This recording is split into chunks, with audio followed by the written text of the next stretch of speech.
Welcome to This Is Jen, episode 45, on the eve of the release of my stand-up comedy special, of course called The Naughty Corner. This is a huge day for me for a lot of reasons. November 17th is the release date. Those of you watching on YouTube will see I'm wearing a hat that just says November 17th on it because I tried writing Naughty Corner, but Walmart only had really small hats and I couldn't fit the words. So NOV 17 is my super classy hat here. When you look this up on YouTube, be sure to hit the subscribe button so that you don't miss any more hats that I got at Walmart and poorly wrote messages on. Because that's, if you're only listening on audio, you're not getting the full Jen Party hat experience, and you won't be able to see. Let's all of the Shady. We've got Shady Ray producing. We've got Lucy in the room too. Let's all blow our blowers. What are these? I called it a celebration stick, but I don't let's know all blow. I'm leaning into it. Let's all blow our celebration sticks. Oh, I thought they made noise. Do they not? Okay, can we? All right, we will make noise.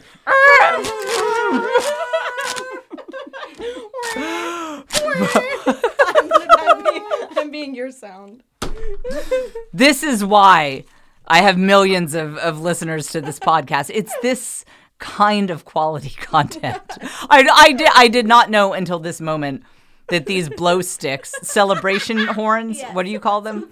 That my horn of celebration did not make a noise. So now I'm like, this is the worst. November 17th is when it comes out. This is part of the stand-up comedy tour that I self-produced. It was me and Hallie Lord and a Google search and my personal credit card. I would show up to these theaters, and like big theaters in cities I'd never been to. Like St. Louis. I'd never been to St. Louis. And I just showed up and was like, oh, here's the theater that Hallie found on Google that we cold called, that I booked with my credit card. It fits 1,000 people, and I just rented it, and no one else is with me. Like for that show, my kids couldn't come. Normally I use them as my free labor for sound check and light check, but for that one, my kids couldn't even come to that. And so it was just me showing up in a city I'd never been to, had to do sound check, light check. I was also the headliner, doing my stand-up comedy show.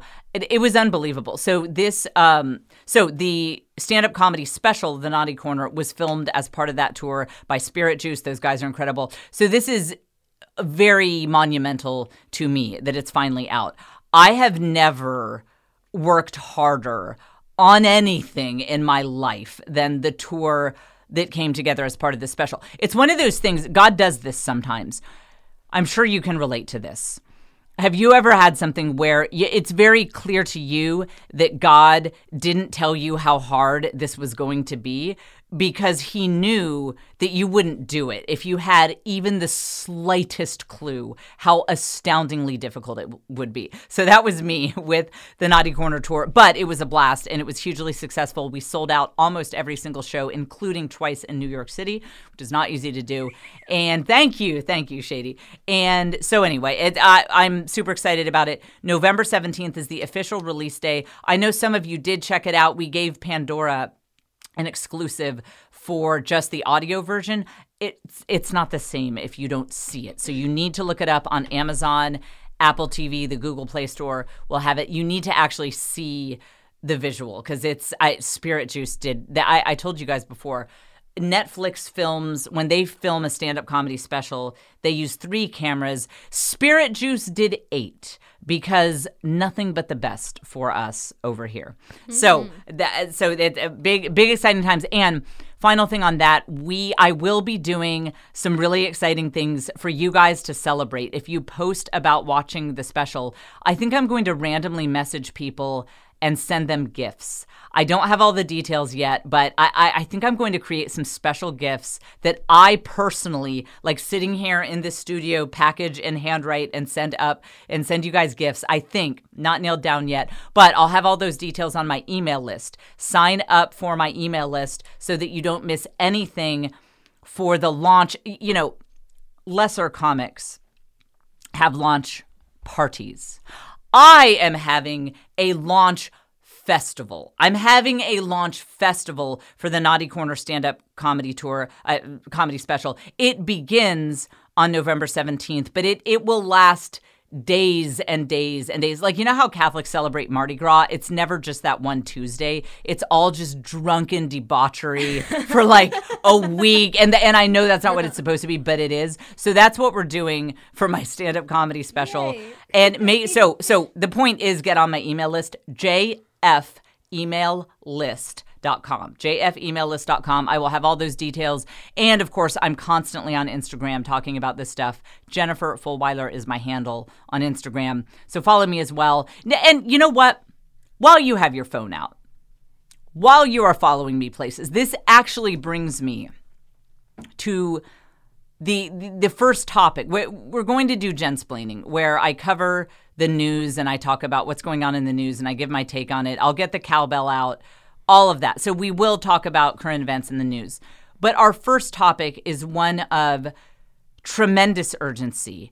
It is one of absolutely critical importance. And that is that. So this relates to following me on Twitter, which I guess you also need to do. So sign up for my email list, follow me on Instagram, follow me on Twitter. So I'm having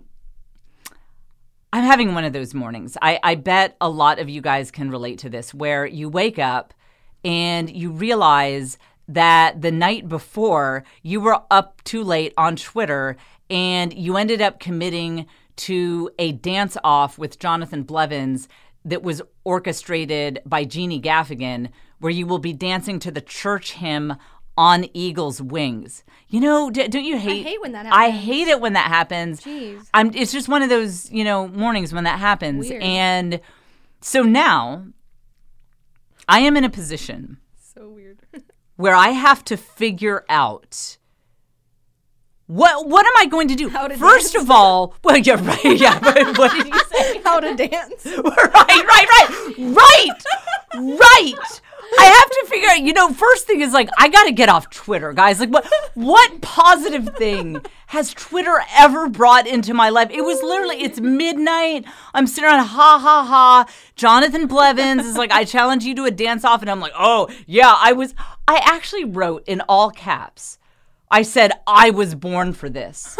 And I wake up the next day and I'm like, in what way? What was that? I don't like that song. I didn't grow up Catholic. I don't know these. I'm not even that familiar with the song. I dang sure, I can't even do anything that resembles dancing. The last thing I want to do is video myself dancing.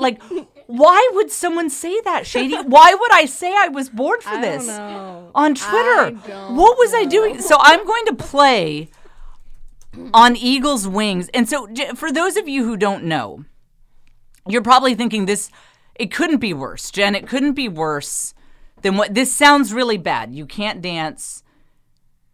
You've committed to the publicly. Oh, and here's the other thing. I wake up and all these people are talking about it on Twitter. And, Jeannie Gaffigan is now in on it. I shouldn't say she's now in on it. She stirred this pot. I blame Jeannie Gaffigan for this whole thing. She was saying I had to do it. I should put the Amy Coney Barrett wig back on and do that. Goodness. She was in on it from the beginning. But here's the thing. Just when you think it cannot get worse, then you hear the song. Do you know this song? Okay, my daughter Lucy is in the room, so we're going to need her to lie and be like, yes, mother, because you take me to church 5 times a week. So I know this song really well, and I love it because I'm a devout child who likes all references to God, even if they were a little lame and written in the 70s. Thank you, Lucy. Good. Thank you. I'm good. And then my kids, if you look at their Spotify playlists, I haven't looked recently, but I bet that it is all just different versions of On Eagle's Wings, because that's the kind of house that we have. Shady. Mm-hmm. Now, are you familiar with? No. Okay. Oh, so you don't know? No. Guys, now 90% of my listeners know this song. So, dear listener, imagine you know what now you are feeling the impending sense of doom, and there's actually also another element that makes this worse that I'm about to reveal in a minute. Shady doesn't know how undanceable this song is. She doesn't know. All right, turn it up. All right. Shady. All right, are we ready? Are you ready to? We're ready. I committed myself to a dance off with this. What do you do? A dance off to this. really slow running man. Okay, so I'm slowly moving my. Okay, so slow running man. I like. What is flossing? Isn't that like when you act like? I don't know. Okay, wait. Let me hear the music for a minute so that I can. Okay, that looks super weird. I hereby commit to my YouTube family that I will never make that motion again, and I apologize for it. So keep it up, Shady. Keep this. Why would I do that? Why would I say that I will dance to this song? I don't know. And video it. I've been trying to. And you have to do a full body video. Okay, Shady. What if I do a body double of you? Would you? I would. There's money. Let's get me a red wig. Money is no object. Put me on stilts. I will sell my car, and people will be like, "What happened to your minivan, Jen?" And I'll be like, "It's a long story. It has to do with Jeannie Gaffigan on Twitter." I have a Honda Civic now. And no. I ride a unicycle now. Because that's all I could afford after I sold my minivan to pay Shady Ray to dance to like Eagles not like Eagles. We're not analogizing ourselves. I'm like an Eagle's wing. No, it's on Eagle's wings. Raise you up on Eagle's wings. And by the way, eagles are birds of prey. So that would be kind of exciting to be on eagle's wings. Like, look, we're killing a snake. This is fun. So I like the premise of the song. It's just a little slow. I did think when I committed to this that we would have a dance remix. I was hoping. I was gonna say, can we just remix it? How do I know how to remix songs? Like, what am I? Like, I'm DJ Khaled? Like, I'm just gonna mix it up? Like, wait for the beat drop, everyone. I don't know. Yes, I would love a dance remix, but I don't know how to create them. And by the way, okay, so for those of you, both of you who are still listening, by the time I'm coming to you from the past. By the time you see this fine episode, this will already be done, because Jonathan Blevins set a deadline for 3 p.m. today, but I'm filming this fine podcast today, so I couldn't today. But so we moved it to tomorrow, and we usually have like a 36-hour turnaround on this podcast. Whatever's done is done. So by the time you're seeing this, I will have faked my own death. If you pull up social media and it's an in memoriam, Jen Fulweiler, like she was good. She was good. She fought a courageous battle against those squirrels that just got her as she was coming out of her house. They were large, tragic, but it was a courageous battle. And so, but sadly, she's with the Lord now, and she's eternally singing on eagle's wings. With the Lord, right? So what? And that will just be me. I'll be, in Malta or so. Like I will have faked my own death probably. Now, if you follow me on social media and you're thinking, well, that's weird, I didn't see her post anything. That means that the video did not come out well at all. But I just couldn't arrange faking my own death, and so I kind of buried it on Twitter. Like I tweeted it quickly, and then I said something really controversial, like, Trump and Biden should be co-presidents. Who's with me? Like, just to bury the previous tweet so that nobody would see me dancing. So if you follow me on social media and you haven't seen a video of me dancing on Eagle's Wings, it means that it all fell apart. And I'm trying to bury it and just move on. And I will do anything else to detract attention. Yeah, don't look for it. Let's all move on. We've got the comedy special coming out. You saw it. Right. Move on with your life. Yes, right. Just pretend that I can dance. What's another dance that I could do? What name? The robot? Oh, right. So, okay, let's get the song back up. Hopefully YouTube won't take this down. There aren't rights on this song, are there? Like, surely this song is for God. Song. Hey, John Michael Talbot, you can't copyright this. It's for God. It's for the Lord. Okay, so, so, maybe no one will end up seeing this video because it got taken down. Okay, Shady, turn it up.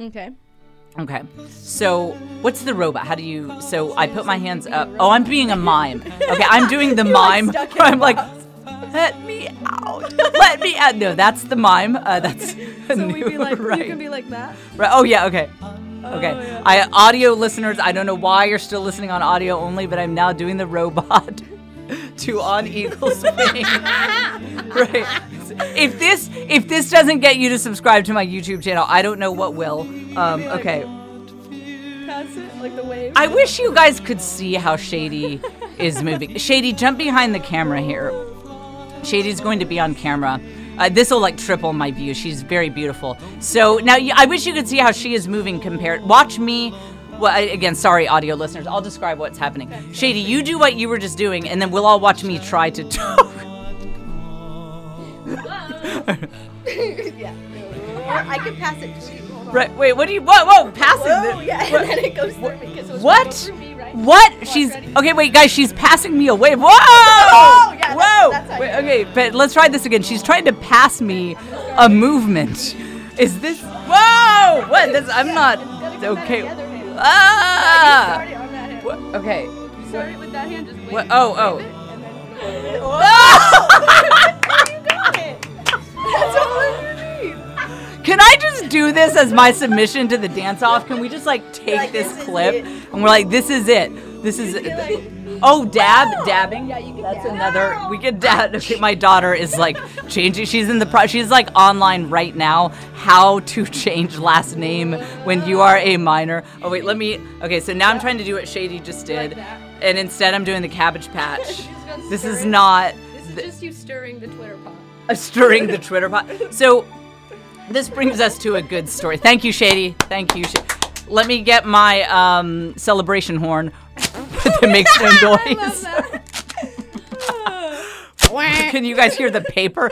Why did they even make this? Oh, there you go.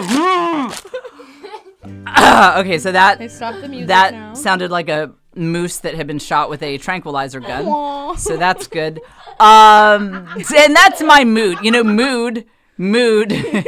Moose shot with a tranquilizer gun.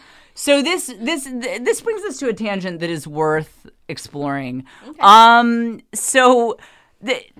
Anyone who my one subscriber that will be left on YouTube after seeing that travesty will very clearly see that I cannot dance. And then people might have thought that's false humility, but actually they probably didn't. I probably don't seem like a person who could dance. I bet you guys actually took my word for it when I told you that I couldn't dance.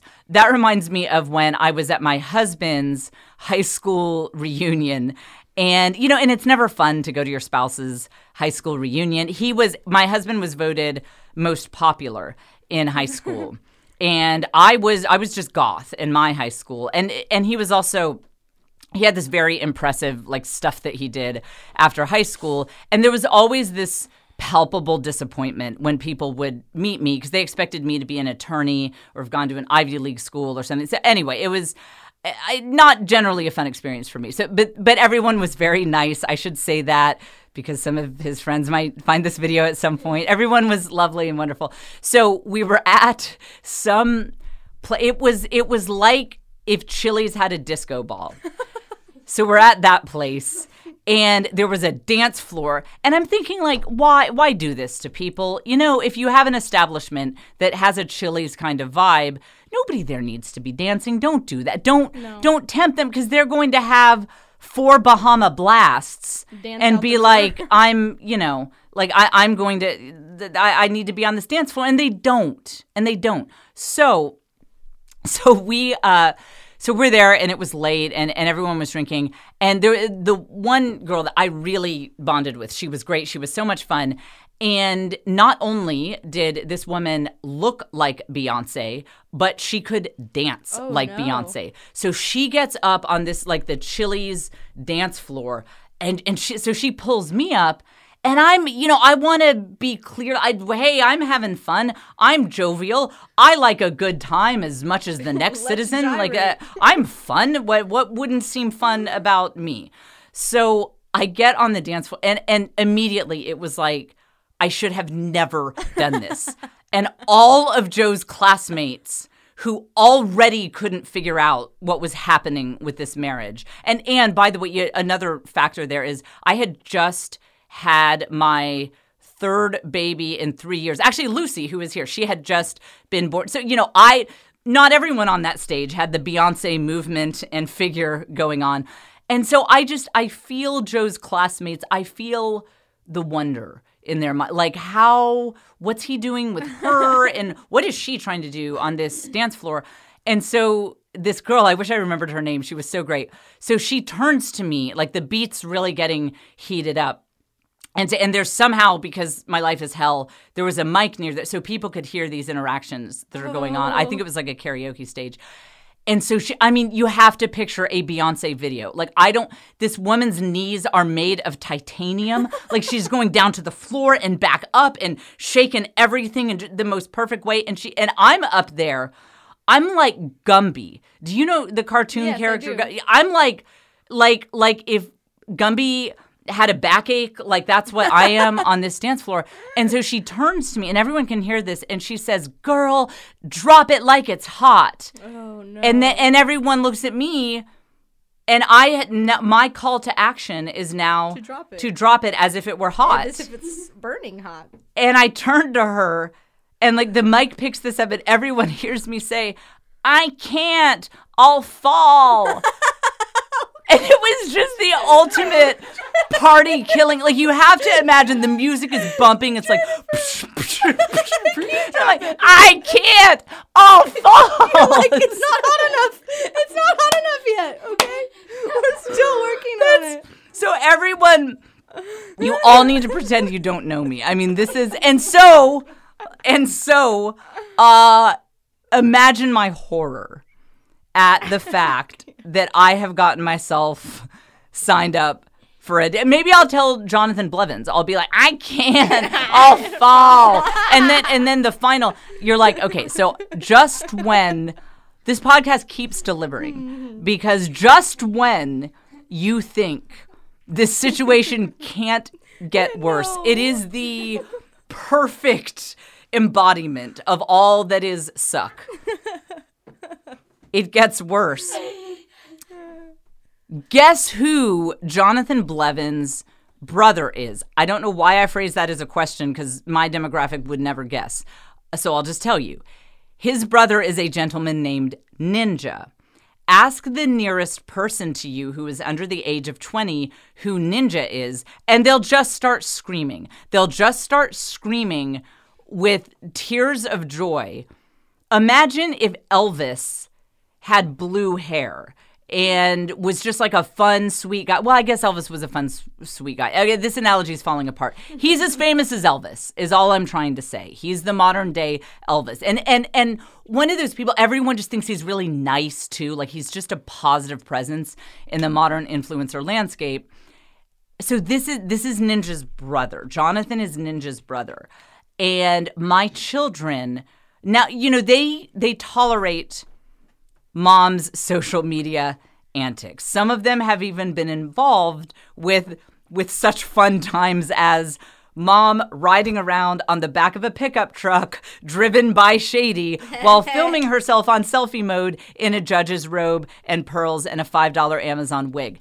They are known, like in the neighborhood, other kids are like, was that your mom that we saw like filming herself on selfie mode in the judge's robe? But that was your mom. They're very tolerant of that. This may cross the line for them if this falls apart, and how could it not? I will have embarrassed House Fulweiler in front of House Ninja.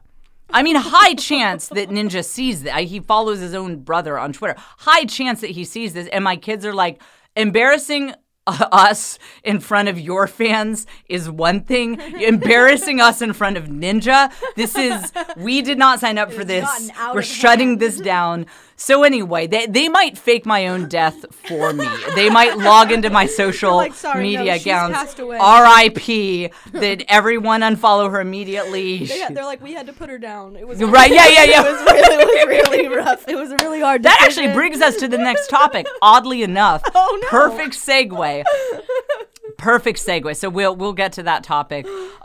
So final thing on that is the witness protection program gets a bad rap, but may be something that our family is availing ourselves of, depending on how this dancing video turns out. So look up my social media, and if it has been deleted, you will see why. Yeah. So I'm actually going to take off my party hat now that, again, so beautifully had the release date of my stand-up comedy special on it. And now Is that Gucci? it is. Yes, that was my Gucci hat. It was. That was my Gucci hat. So now we get the cowbell out because we can't afford fancy imaging for the Jensplaining. It's like it never gets better. Right? Yeah. And that is Shady making crowd noises. She's not like trying to be a tiger. Like that's crowd noise. Jensplaining. This is the segment where I look at the where I make the world make sense to you from my absolutely. Actually, I wouldn't say I make the world make sense, but I make you think. How about that?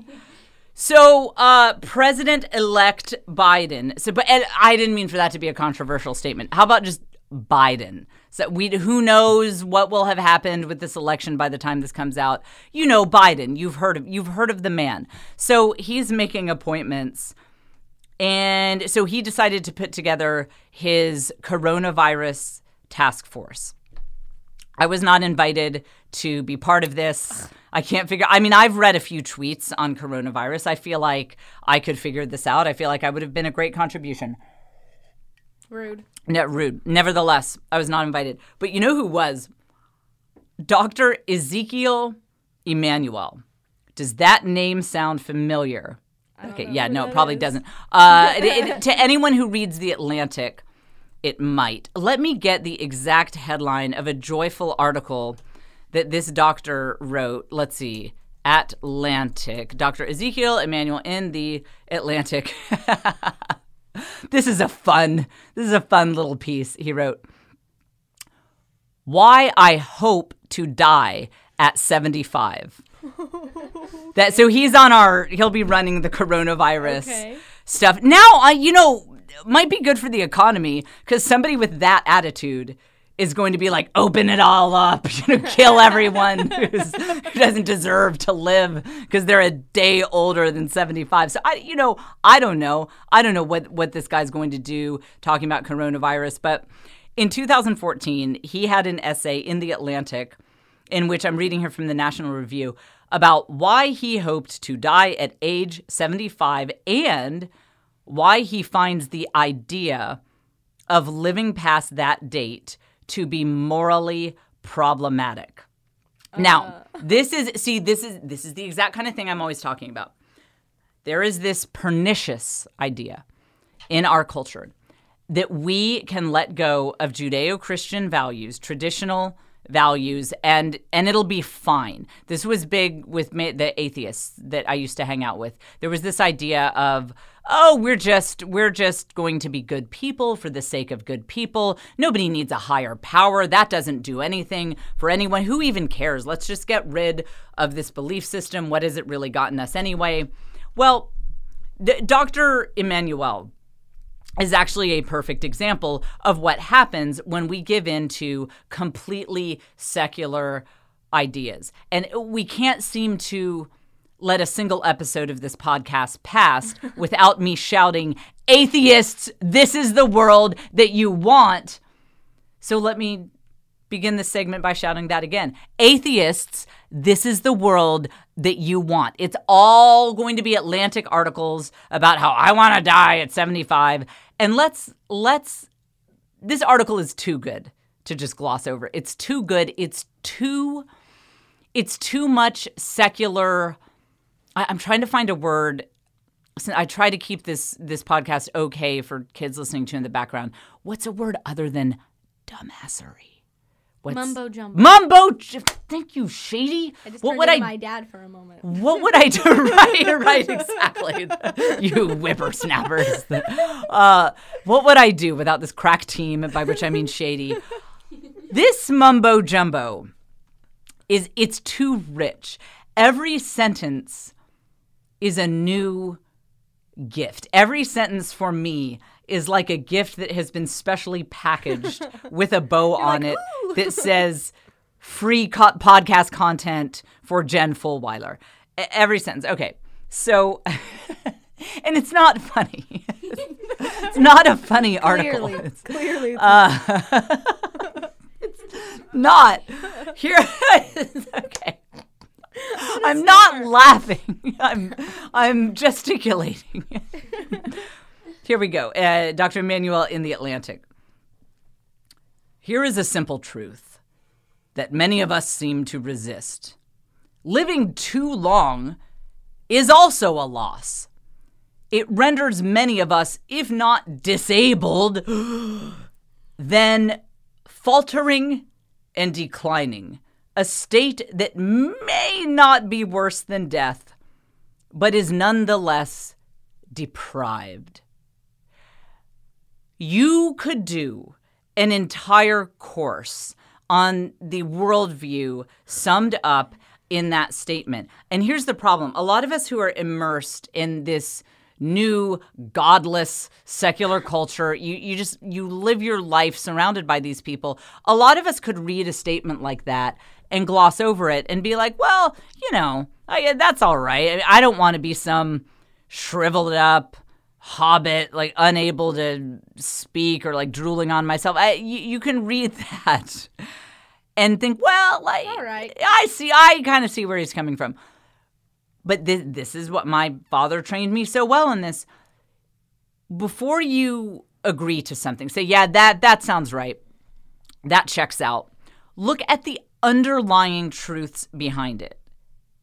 And ask yourself if the quote-unquote truths that undergird this statement that I just read and at least implicitly agreed to, if these truths were played out to all of their logical conclusions, am I okay with all of that? So what Dr. Emanuel says is that it's so horrible, the idea of being disabled or in a declining state or in a deprived state. So if we take that, if that is, if not worse than death, but a deprived state that makes you write articles in The Atlantic about how you want to die, what does that mean for the friends I used to hang out with in my 20s who were always hungover? These people were disasters. They were smoking weed all the time. They were like getting wasted. They were partying. They were in a declined state. And nobody told them, why don't y'all just die? Have you thought about that? You're not living your best life. You're not at the gym. You're not eating organic food and going on a nature hike. What are you doing? Just die. And then think about what if I were disabled, I would be so offended by that statement. And keep in mind, there is a heavy connection. You will start to see this more and more. Watch the beliefs of godless secular culture. Watch their little statements and notice how unbelievably ableist they all are. Ableist meaning that you kind of look down on disabled people, or even if you don't admit to that, you fear the idea of not being a perfect specimen of a man or a woman worse than you fear death. And you see this in a lot of countries. Look at history. In a lot of countries where atheism takes over. In fact, off the top of my head, I cannot think of a single exception. When the state religion is atheism, everyone's kind of atheistic. You very quickly start to see euthanasia. You very quickly start to see these ideas that, like Hitler was a fan of this, that if you're not just a perfect specimen of a person, you're fit and you're able-bodied and you look good and you look like you're on the cover of Tiger Beat magazine. If that's not you, if you're not a walking embodiment of Michelangelo's David, then just die. That we don't have use for you. Like if you can't go work in my factory and be hot, What use do I have for you as a dictator? Like, just I'm going to have someone put you in a gulag or execute you, because I don't see how, as a dictator, as an atheistic dictator, you're not adding value to me. I don't see what you're doing. You see this a lot in cultures that let atheism take over. They become very, very ableist. And a lot of times we'll have friends, like a certain friend of ours who was visiting a few months ago made this statement just saying, well, I don't want to be old and decrepit. It was very similar to this Atlantic article. I don't want to be old and decrepit. I hope I just die. And it's not that I understand fearing the idea of being in a declining physical condition. Of course, we all do. But we need to be very careful about letting that fear lead us to say things like, if I were in a compromised physical condition, my life would no longer be worth living, because there are probably people out there who have a disability, lifelong disability, that you are fearing. And if you are saying, my life definitely would not be worth living if I were in that place, well, what are you saying about your neighbor who's maybe 30 and living with a very similar condition every day? It's a dangerous mentality. And we're only on the first sentence of this Atlantic article. Let's move to second. And it just keeps getting better. It is a cornucopia. It's the Thanksgiving season. We've got the horn of plenty. Dr. Emanuel is my horn of plenty.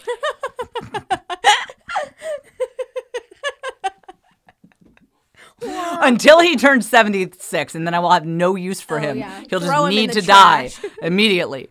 It meaning like being older than 75, it robs us of our creativity and ability to contribute to work, society, and the world. Do you know how many people I know who are not creative and who I can't really identify anything meaningful that they're contributing to the world? So, like, I mean, if people who are worried about overpopulation, I guess all of them could go die. If that's the mentality we're bringing, it robs us of our creativity. Like, maybe, I think I would actually get along with this guy because he strikes me as a tortured artist. And I have this side of myself. And I think that's why I'm so enchanted by stuff like this, because left to my own devices, I can get on board with this mentality of like, I'm having a creative down spell. I haven't come up with a good skit since the last time I dressed up like a banana and wore pearls and was riding around with my phone on selfie mode in the back of a pickup truck. So time to die. Time to die. Like I'm that person, and I think that's why I'm so speak out about this, because he sounds like he's a tortured artist, basically saying, I can't be creative after I'm 75, so I need to die. He goes on. Keep in mind, he's leading our coronavirus stuff now, so this could be interesting. Age. It transforms how people experience us, relate to us, and most important, remember us. Most important. We are no longer remembered as vibrant and engaged, but as feeble, ineffectual, and even pathetic. He actually said that. This dude said that. The Atlantic published this. I want to read that again. We are no longer remembered as vibrant and engaged, but as feeble, ineffectual, and even pathetic. So, where do we begin? So, first of all, who is he hanging out with that he perceives that everyone sees him as being vibrant and engaged? I think about half the people in my life already see me as feeble, ineffectual, and pathetic. Like, I quit my job in the middle of a pandemic to go do a comedy tour because I said when I turned in my resignation at SiriusXM, I was like, coronavirus isn't going to last into fall 2020. Get with the times, suckers. I'm going to be touring. I'm going to be making money. So I think probably most people who know me see me as feeble, ineffectual, and even pathetic. The other thing is, what if you live in Shady, what's the TikTok house where all the hot people live? Hype house? Hype House. There's- What if you are 34 and you're in all right shape, but you live in Hype House? So you live with all these TikTok stars. Have you seen these guys? Like, they have washboard abs. Okay, Lucy, my daughter Lucy is raising her hand like we're in a classroom, and she's not on mic. And I didn't know that this was the kind of podcast where you can raise your hand and jump in. But yes, Lucy. Add something. Okay, you're not mic'd, so scream. The Hype House people, their parents live with them sometimes. So Okay, so good. Okay, so I'm glad she brought this up. Oh, what an experience that would be. So sometimes the Hype House TikTokers with their washboard abs, I mean, they wear like little halter tops, and it's like, what is your organic diet that you're eating that, like, I mean, I could be sent to like a slave labor camp, like one of Stalin's gulags, and I still would not be that trim, and I'd still, have like love handles.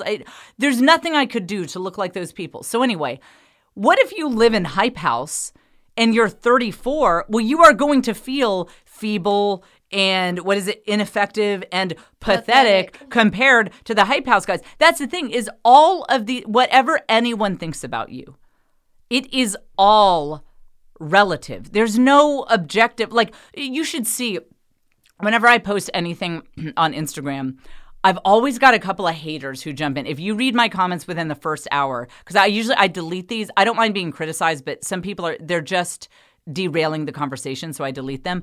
I have got these people, I cannot win with them. They're like, this is pathetic. You are an embarrassment. You're embarrassing yourself. Go back to being a housewife. This is terrible. And so what, am I supposed to go die? Or maybe I am. I mean, maybe Dr. Emanuel is like, you are going to be remembered as being pathetic if you keep posting this stuff on the gram. Die now. So just die now. It's whatever other people think of you is relative to, I mean, again, if they're living in Hype House, well, again, you could be like 34 years old and in really good shape, and they're going to see you as decrepit and feeble. Or you could, let's say you're 80 and not doing really well, but you're surrounded by people who are 100 and in worship. It's all relative. And then the final thing is, I think every single one of us has lost someone due to a degenerative condition, whether it was cancer, whether it was Alzheimer's. And I want to say the good doctor here is maybe telling us a little more about himself than he realizes, that he's like, yeah, that person who died of that degenerative disease, pathetic. Yeah. Someone's like, oh, Dr. Emanuel, what about Grandma Esther, the one you called Mama, like, pathetic. Yeah, she had to use that cane, that old bag. She's like disgusted. Nasty. Nasty. I spit at her memory. Gross.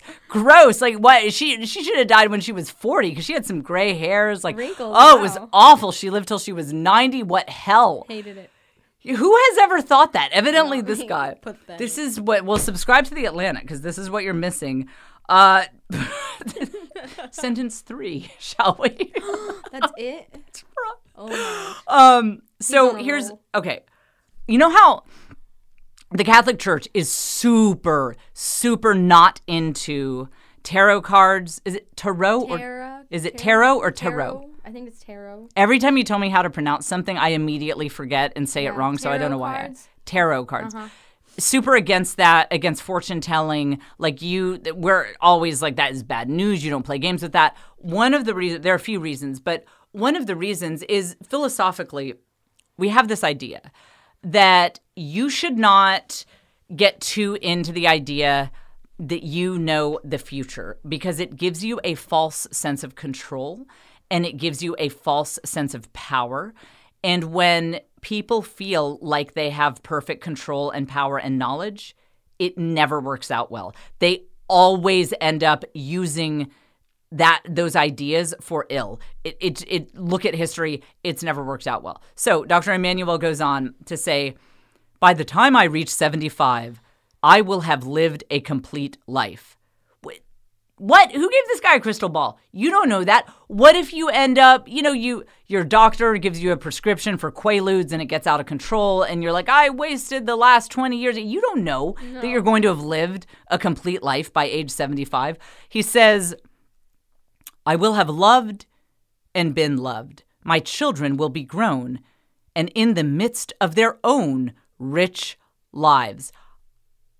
I will give this man credit for not being superstitious. Do you know how superstitious? Well, you guys know, I truly believe that I caused the pandemic because of my gratitude journal, because I was like, I'm just so grateful I have a stand-up comedy tour. I am so superstitious. Not for $10,000 would I publicly make the statement that, yep, I'm just glad that I know for sure that all of my children will be thriving and happy, and so will I when I'm 75, and I will have thriving and healthy grandkids. There is nothing that could compel me to make that statement. And it kind of makes me think that superstition is maybe a little healthy, that we shouldn't be deciding that we know how the future is going to play out. And so this is part of where his pro-euthanasia, I'm sure he is pro-euthanasia. He says he's not going to have a Dutch doctor come into his house with an axe or anything. He's not saying that he is personally going to be euthanized. He just hopes he dies the day he turns 75. So this idea that we definitely know the future very much leads to pro-euthanasia, what John Paul II called a culture of death ideas. And this is the whole reason I do this Jensplaining segment. This is why I talk about this kind of thing so much, because it really wasn't until I converted to Catholicism from atheism that I realized how interconnected so many ideas are. And I began to find it fascinating that these two things that seem to be very separate. The idea of, I know exactly how my life is going to work out because I have perfect control. I'm going to be thriving and my kids are going to be thriving and we'll all be wealthy and happy. This idea that you know what the future looks like for you, how much it leads to, again, what we would call culture of death mentalities. It very rarely leads to more life and more abundance. I know so many people who, I've talked to a lot of people who ended up doing sterilization, for example, and regretted it. They looked back and said, gosh, I wish I had made that decision. And when you ask them what led to that decision at that time, they said, well, I felt for sure that our financial position was going to be worse. I felt for sure that we would have another kid that was really hard to manage or something like that. I don't know why it is. I just know that it is. That when you feel like you know the future, it tends to lead you into a culture of death mentality. So these kind of connections between ideas are very interesting to me.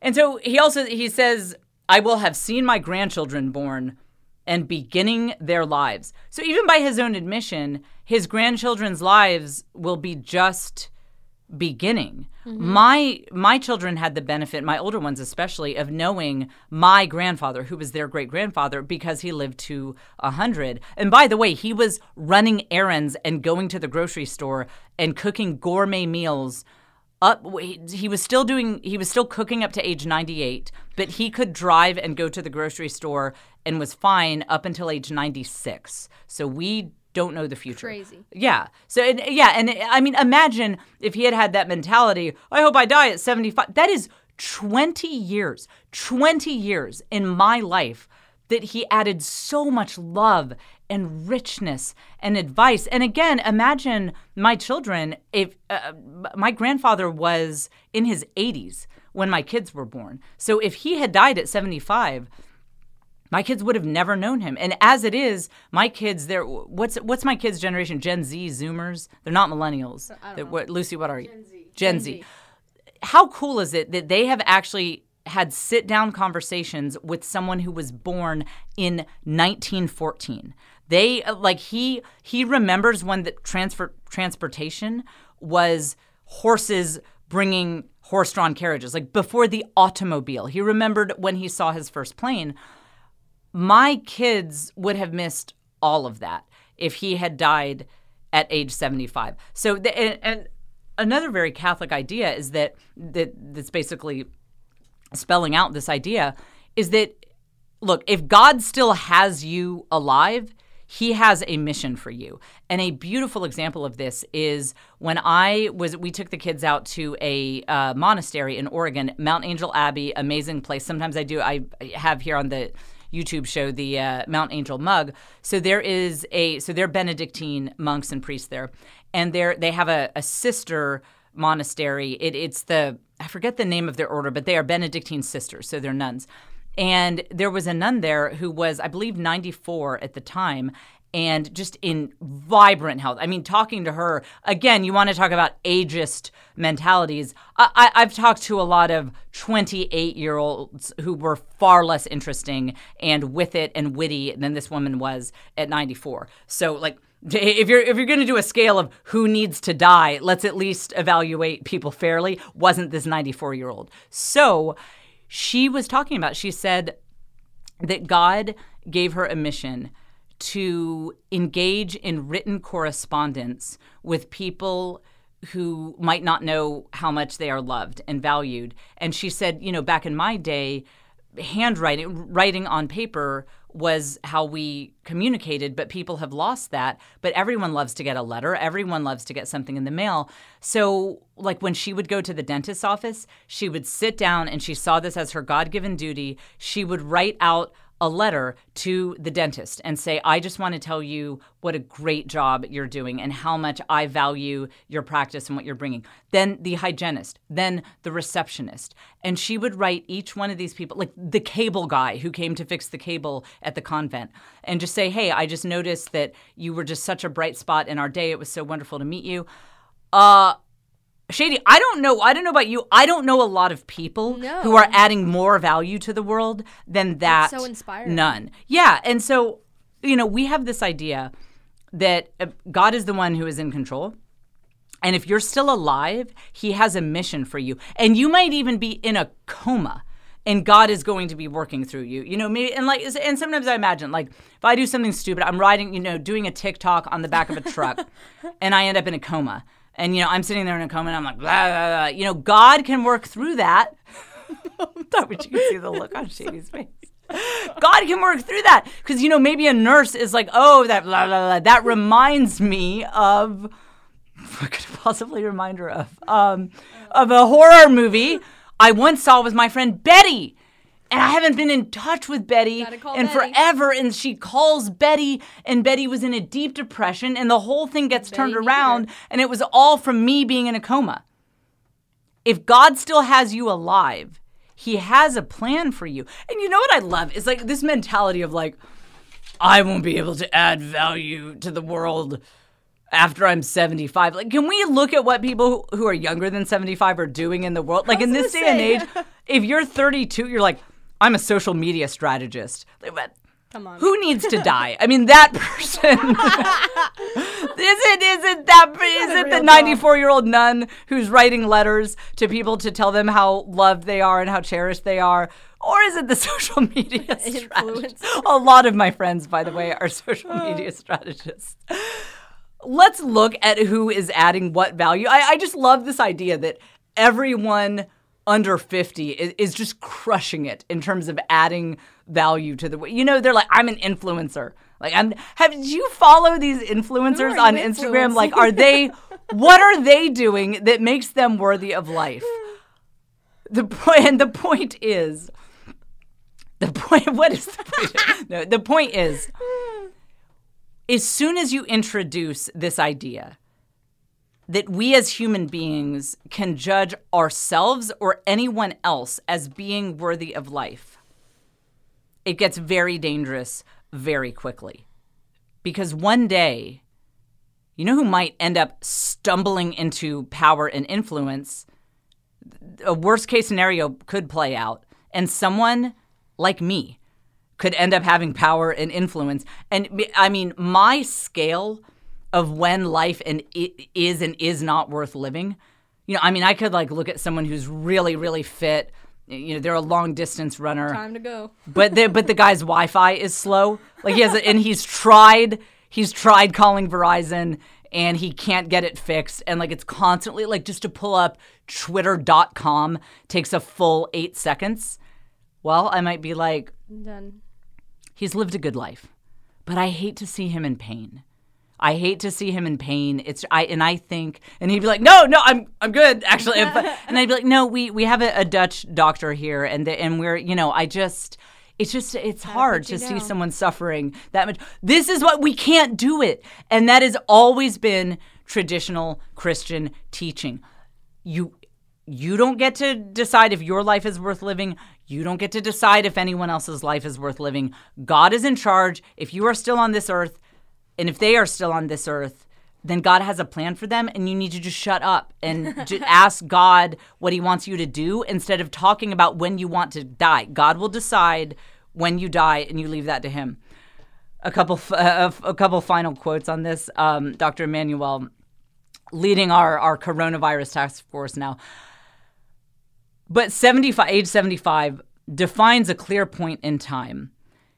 It removes the fuzziness of trying to live as long as possible.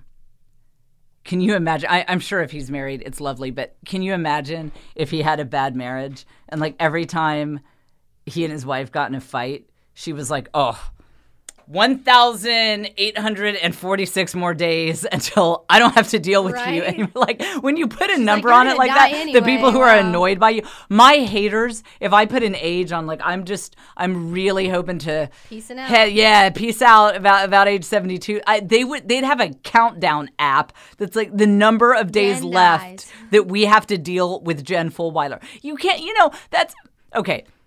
For my non-Catholic listeners, if I can't appeal to you from a Catholic worldview, what about a Viking worldview of like, don't give your enemies the satisfaction of having a countdown timer on your life. Even if you're miserable and you feel like you're, in Dr. Emanuel's words, pathetic and feeble, be like, you know what, just for the sake of my enemies, I'm going to be like, y'all have no idea when I'm going to die. I'm going to outlive all of you just to annoy you. Like, just to yeah. Right. Like, I'm breathing your air.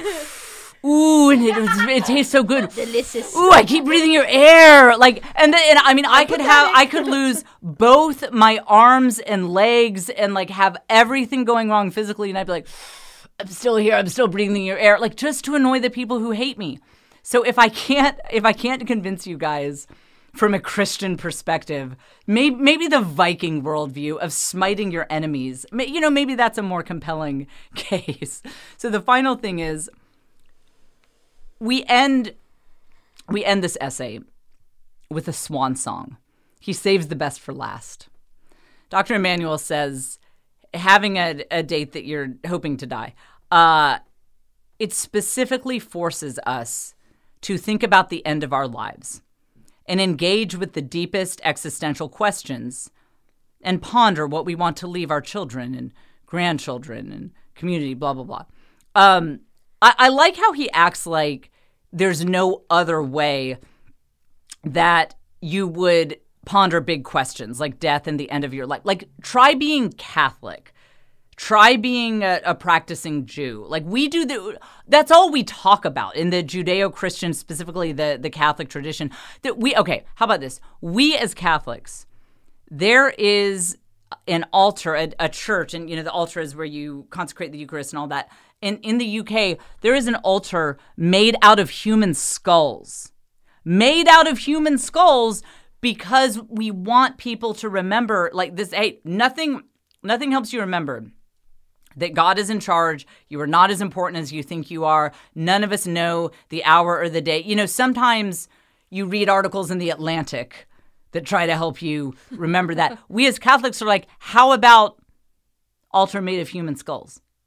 Got it. So what I would say to Dr. Emanuel is be metal like the Catholic Church. That's so metal. And people don't use that adjective enough, but I'm bringing it back. Don't. It's so metal to have churches made out of human skulls. They were monks, by the way, so they were into it. They're like, and there had to have been some pettiness of like, I just feel like my skull should be more at the top, like, because like brother Anastasius over there. I mean, I feel like he hasn't contributed as much, so I think that his little skull could be kind of more in the corner. I feel like mine should be right above the crucifix. I mean, but, really, whatever you guys think. And I would have gotten into that sort of petty discussion. Be metal. Be interesting. Look, Catholics, another thing that we get criticized for sometimes by the evangelical world is that we don't just have crosses. Notice the evangelical world, they'll just do the plain cross. Or like Joel Osteen, you walk into his church, I've been there, it's just a globe. Like there's not even a cross, it's like a globe. So, you're right, it's so weird. We live here. Yeah, right. Right, like that. There it is. It's Earth. God created it. Okay, I think I see the connect. Like, couldn't every religion have a globe? Is there, aren't we all on that thing? I don't know. So, we Catholics, we actually have the corpus. We actually have the body of Christ on the cross to remind us. It reminds us of a couple things. One, that suffering exists, sometimes very bad suffering. Two, that God suffers with us. There's no better answer to the question of unfairness and suffering than to say, well, we don't know why God let it happen in the first place. Like, why wasn't all of human history an episode of Teletubbies? We don't know. But we do know that God chose to suffer with us. So it reminds us of that. And then the final thing is, yes, it reminds us of mortality and death and that whole concept. And especially when you pair that crucifix with an altar of human skulls, it really gets you going. And also, I mean, just a final thing on how metal we are. St. Catherine of Siena, her relic, like a lot of times a relic will be like, it's a piece of cloth from the robe of St. Francis. You know what relic we have of hers? It's her head. Her severed head, yeah. Shady, is in a church in Italy. And it's just like, oh, there's a saint's head. We Catholics if you grow up Catholic and you're really into it and you're deep in the Catholic ghetto as I am, there is no shortage of being exposed to the idea that, yes, we should think occasionally about final things, about am I using my time wisely? Am I doing what God meant for me to do? And am I remembering at the end of the day that none of us know the future? I certainly cannot be talking about how I want to die at 75 because, man, the Greeks would not have been name a religion, like the Muslims wouldn't do this. I can't think of a religion. Maybe some Wiccans. No, the Wiccans wouldn't even do this. I can't think of a religion that would be so bold as to, in the sight of God and everyone, put in print the statement, I'm definitely living till 75. And I'm just going to be great, and my family's going to be great. And hey, hello, God in the world. I will definitely be alive on my 75th birthday. The Greeks, they would have been like, oh, you're like the Oracle of Delphi heard that, like you are dying tomorrow. Like, who do you think you are? Like, yeah. I mean, you just signed your own death warrant by saying that. You will not live until the end of the week. So when you have any kind of, especially the Judeo-Christian view of things, there is no shortage of being reminded of final things, but it is much healthier than this culture of death, crystal ball mentality. And you are always, always, always aware that all any of us can do is live our best lives today, right now. And you may very well find, like my grandfather did, like that Benedictine nun did, that the season of your life when you bless the most number of people and you have the biggest impact does not even begin until your 90s. So nobody go make plans to die at 75 or any other age. And won't it be interesting to see what this gentleman does now that he's part of our coronavirus task force? Fun times. Maybe he can write a new article like, I hope I get coronavirus on my 75th birthday. Should be fun times. Don't forget that we have bonus episodes on Patreon. This week, I've been talking about this idea of the daily decalogue. Just watch the episode. Go join my Patreon, patreon.com/thisisjen. It's 10 things that came from a pope who had this great system of just things that would, to put it in the modern terms, like affirmations that he would say each day. It's really beautiful. So I'm going over that in the new Patreon episode. And when you join, you have access to the full archives as well. Patreon.com/thisisjen. And don't forget, next week is when I'll put my hat back on here that has the release date. Next week is when my stand-up comedy special comes out. This has been, okay, not a hat. This has been a year in the making, and it's a huge, huge thing for me. I've published books, I've done all sorts of stuff. I don't think I've ever had a bigger thing being released. So make sure you're on my email list, jfemaillist.com. Yeah. And of course, follow me on Instagram. I'll be talking all about it there. And we are having a party. I will be sending out random little goodies to a bunch of you guys next week. And with my Chanel hat there falling off. Thus concludes this episode of This Is Jen, and I will be back with you next week, launch week, here on This Is Jen.